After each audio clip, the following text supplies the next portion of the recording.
Jay Fuller Interviews is where you can find me on Instagram, YouTube, the Facebook group, and Twitter. And there's also a spot where you can subscribe on the YouTube channel. It's a greater than symbol in the bottom corner. Just wanted to encourage you to do that and always be a part of these tremendous interviews. And joining me now is one of my favorite guests back when I was on radio. Incredible man, author. You can go on days and days for his introduction, but I'm just going to welcome Mr. Pat Williams. Pat, how are you? I'm good, Jeff. How are you doing today? I'm doing well, and I came across this news article. It says that you are retired. What are you doing with all this free time you have?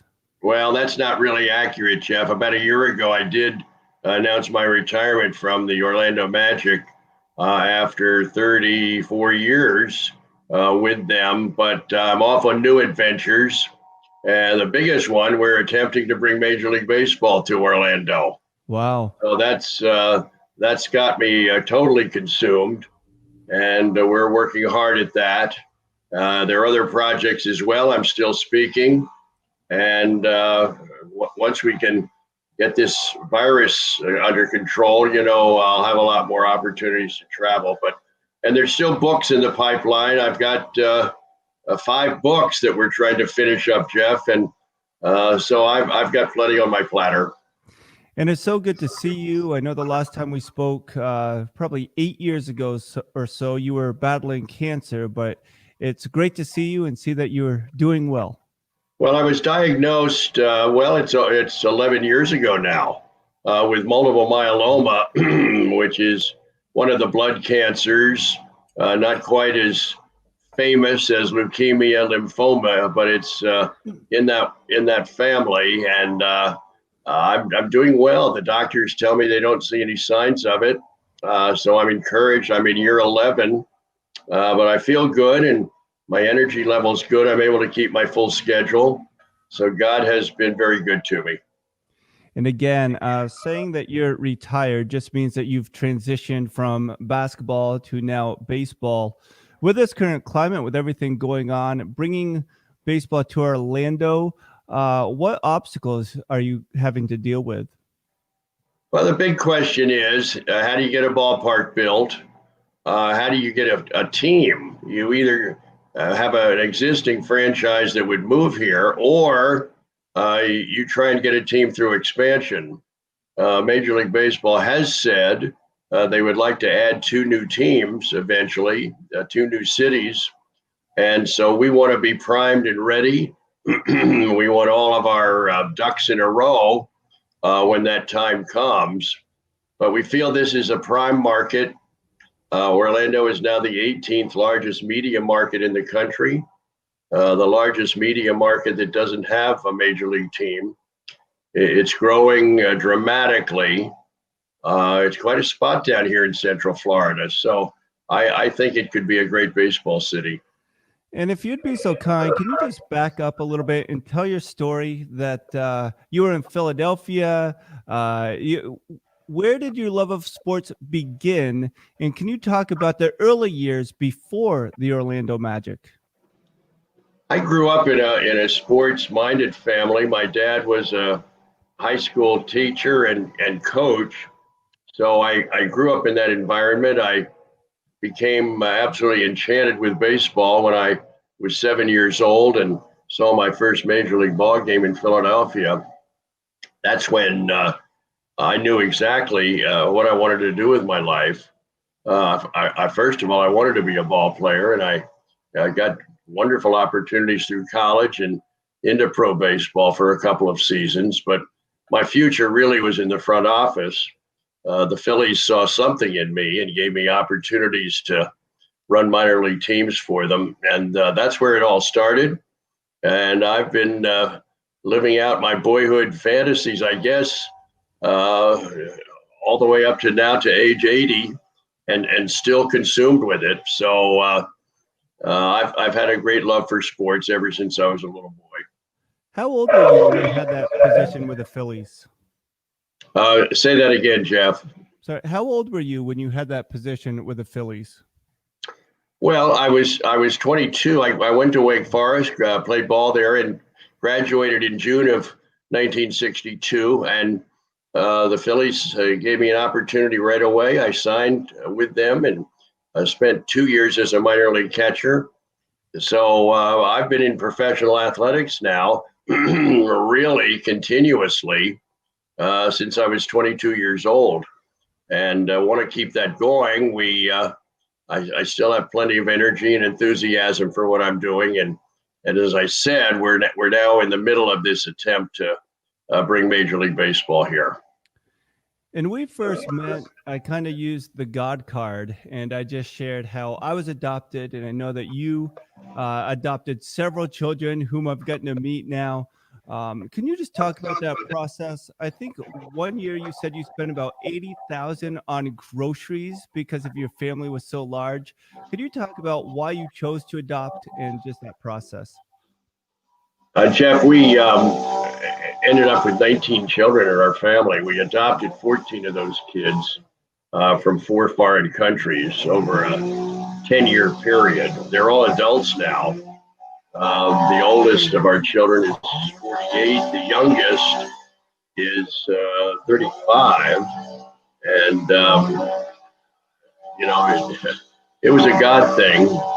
That's all I can say. We kept hearing about these children from other countries and thought, well, what's 2 more? What's 4 more?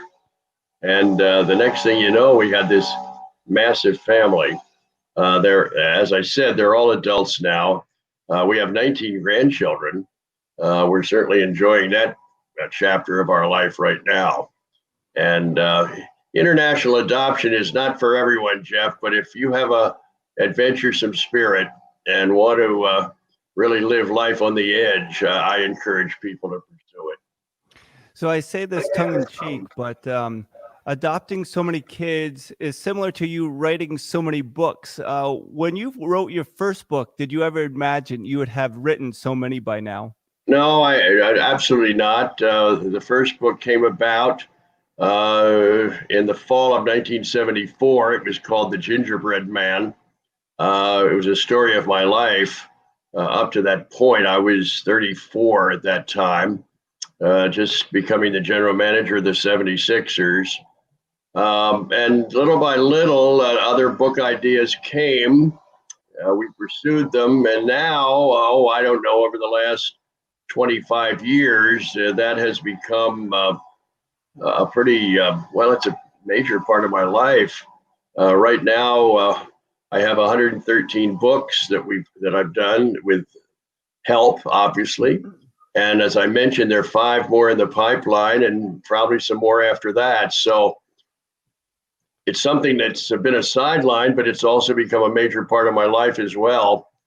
And I've enjoyed being a writer, very much so. And again, Pat Williams, the former Orlando senior vice president, co-founder of the NBA team. Could you talk about what it was like when you were in the lottery and you found out that you were going to receive the #1 draft pick? We had a few cases like that, Jeff. 1992, that's when Shaquille O'Neal came here. And then again in 1993, we won the draft lottery. And that's how Penny Hardaway got here. And then about 10 years later, we won another one. And that was the lottery that brought Dwight Howard here. So those were 3 very, very exciting and memorable times in the history of this young franchise. And those players that we selected obviously had a big impact here. We got to the finals twice, once in the Shaq era and then again in the Dwight Howard era. So that will always be a big part of my career. And so that begs a question for me. And then with the Sixers, Moses Malone, and always having good big men on the team, do you like how the NBA's evolved to more guard play and dominating centers being less dominant? Well, there's nothing wrong with dominating centers, Jeff, but there's a lack of them. I don't know the reason for that. They're just not enough outstanding centers to go around. In fact, a large number of the centers in this league come from other countries. But the players today are so versatile. Their skills are so widely spread. They are just extremely talented, getting more so as they have more opportunities to play and get better coaching and weight training and nutrition. It's just amazing to see the skill level of these young players, and that's going to continue to go that way. Athletics has never been better. Sports has never been better in all the different sports because the players have become more talented. And secondly, we now have the whole world to recruit from. Baseball players are coming from Australia and the Dominican Republic and countries in South America. Europe is beginning to open up a little bit. Major League Baseball players come from Japan and Korea. And we know in the NBA, this past season, 100 players came from other countries. That's about a fourth of the league, coming from countries around the world. So that's a huge step about what's happening in sports. And I would say that you were maybe ahead of your time with Penny Hardaway trading away Chris Webber. Could you just talk about the thought process in trading Chris Webber, obtaining Penny, and just having that tandem of him and Shaq, that if they would have stayed together, stayed healthy, I think that would have certainly been a dominant force. Well, they were awfully good together for a few years. There's no question. We did win that lottery miraculously in 1993, and Chris Webber was the marquee player coming out of Michigan. But the more we thought about it and the more investigation we did, we just thought that a combination of Shaquille and Hardaway, a backcourt player, would be more effective than Shaquille and Webber. So we made the trade. The Warriors were very eager to acquire Webber. So we took him with the first pick and had a deal prearranged that Webber would be sent to the Warriors. We would get the third pick. That would be Hardaway. They would, and in doing that, the Warriors would give us 3 future first-round picks. So we felt very excited about that trade. We got the player we wanted in Hardaway, and we got 3 future firsts just to make that flip-flop. So that was a very pivotal time in Magic history and a good time, and it proved out to be the right decision. Unfortunately, after a few years, Shaq left in free agency to go to the Lakers, and Penny Hardaway was here, but in back-to-back years, he had knee surgery, and he never was the same player. He was a good player, but never a great player as a result of those knee injuries. But it was a very, very exciting time in our history. And definitely with Shaquille O'Neal and Dwight Howard, you had 2 of the most dominant centers, strength-wise, of all time. I just look at this picture behind me, and I remember Nick Anderson. I love Dennis Scott because he shot so many threes. But Nick Anderson, he missed those foul shots in that playoff game, but he really seems to be a staple, a cornerstone of Orlando Magic basketball. Could you talk about what type of person Nick Anderson is for the franchise, but also to you? Nick Anderson was our first draft pick in 1989 out of the University of Illinois, and came here, had a 10-year career with us. A very, very solid, dependable 2-guard. Still very popular here. In fact, he works for the Magic in community relations. And then the next year, in 1990, we drafted Dennis Scott. So we felt we had a 2-guard in place and a 3-man small forward. The next year, 91, we drafted a big guy named Brian Williams. I thought he would solve our problems with the power forward slot. Despite his great talent, he didn't work out for us. So we went and signed Horace Grant as a free agent. So little by little, we began to put that team together. We had the point guard at Penny and a 2-guard at Nick Anderson. Dennis Scott was the small forward. Grant was the power forward, and Shaq in the middle.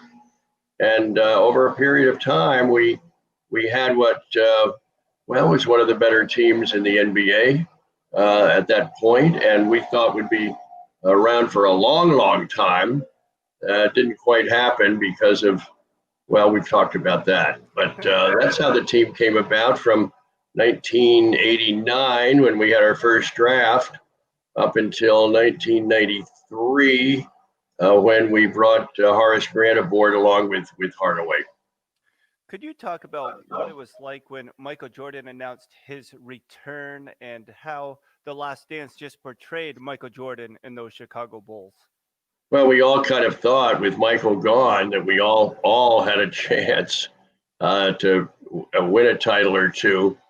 But after a year and a half, Michael said, "I'm back." And he was, and got the Bulls running again. And Michael led them to 3 more titles, 96, 97, and 98. And of course, that last year we've seen on television here for Sunday night after Sunday night, the whole Bulls story. I think we all found it very, very interesting. But Michael had the ability to put players on his back and just take them to heights probably that they never would have seen otherwise. He was a once in a 100 years player. We'll never see his like again probably in our lifetime. Do you think Michael Jordan could have made it in Major League Baseball? Well, if Michael had started playing baseball as a teenager, he would have been a big league outfielder. No question about it. He had all the skills, the size, the speed. He could have been a terrific baseball player, but it's tough to be, in your early 30s to suddenly say, I'm going to play professional baseball when you haven't played the game for your whole adulthood. So that was a long shot at best, but it was an exciting time. Michael in Birmingham, Alabama, playing AA baseball. It was a great story. And Michael had some moments. He did some good things that season, but it was a little bit late to really get started.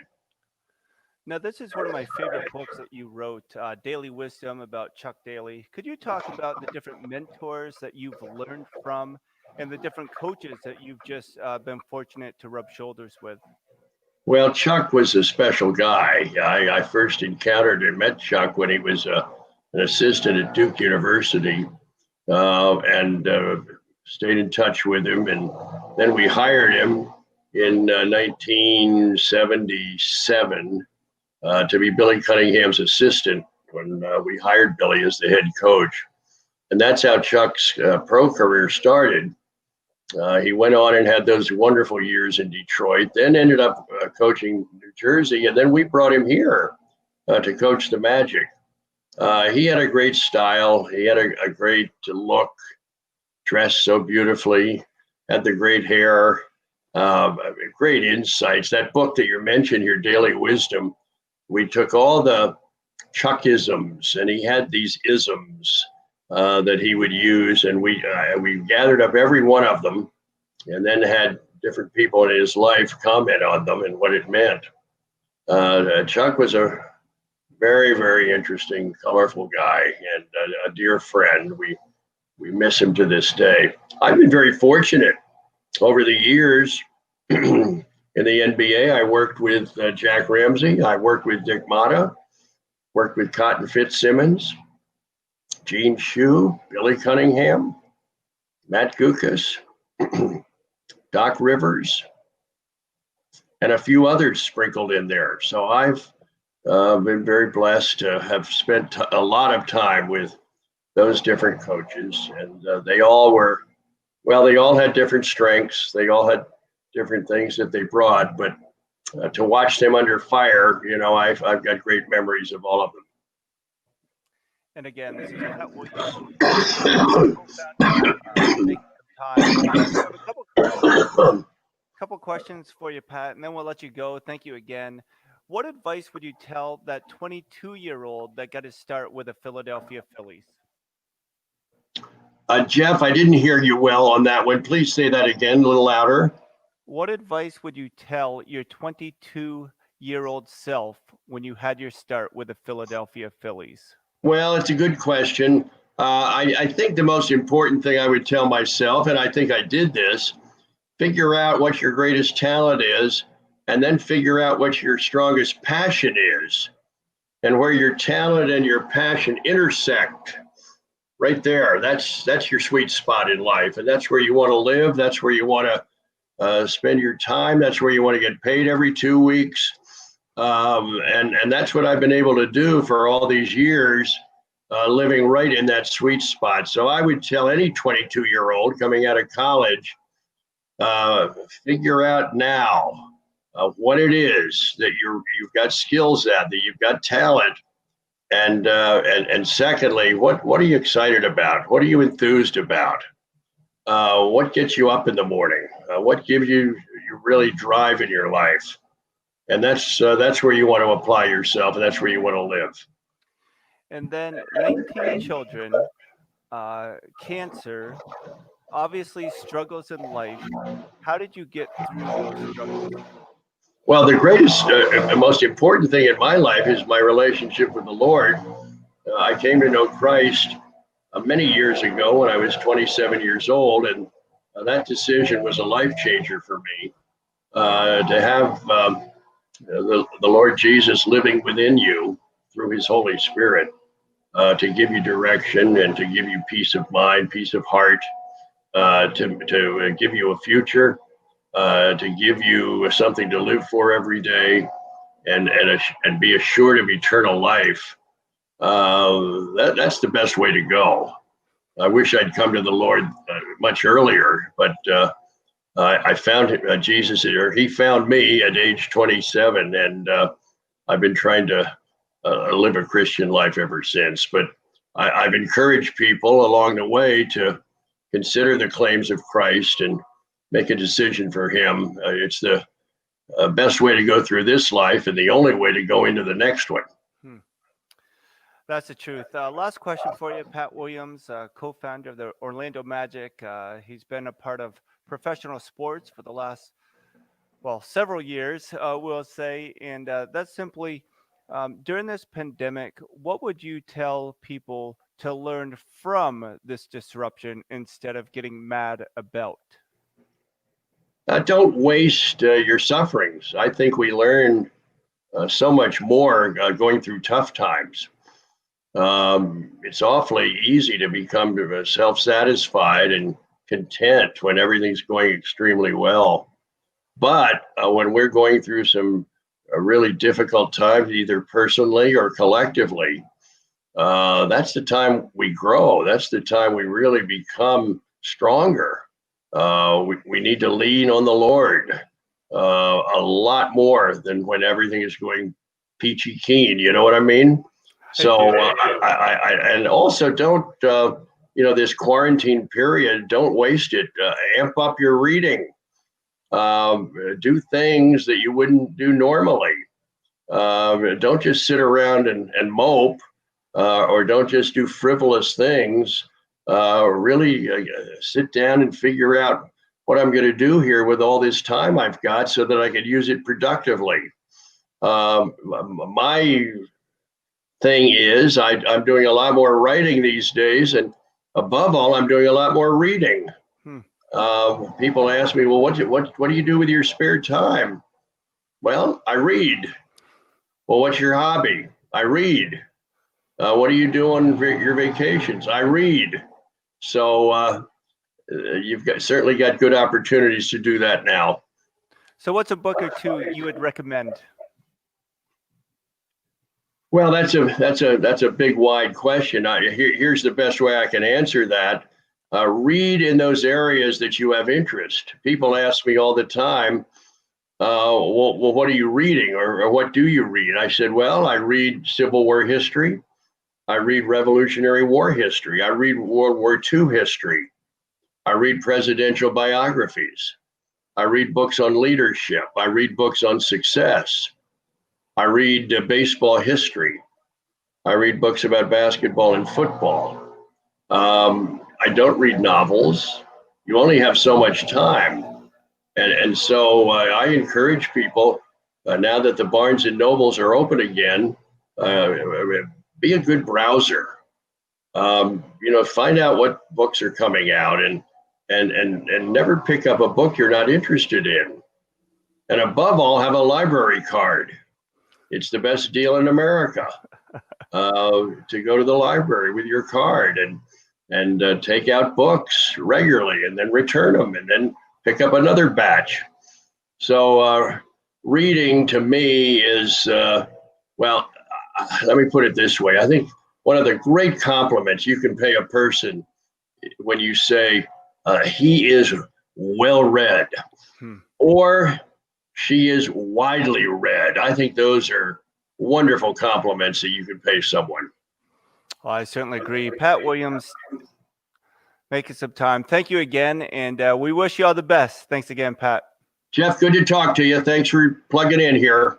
All right. Again, Pat Williams, he's the Orlando Magic co-founder. He was a senior vice president who's now retired from basketball, but now pursuing a major league baseball team in the city of Orlando. Always great to be with you guys. You can subscribe on the YouTube channel. There's a little icon on the bottom that you can do so, and you can always find more information at Jay Fuller Interviews, Instagram, Twitter, Facebook, as well as YouTube. We'll talk to you guys again soon. Thanks for tuning in.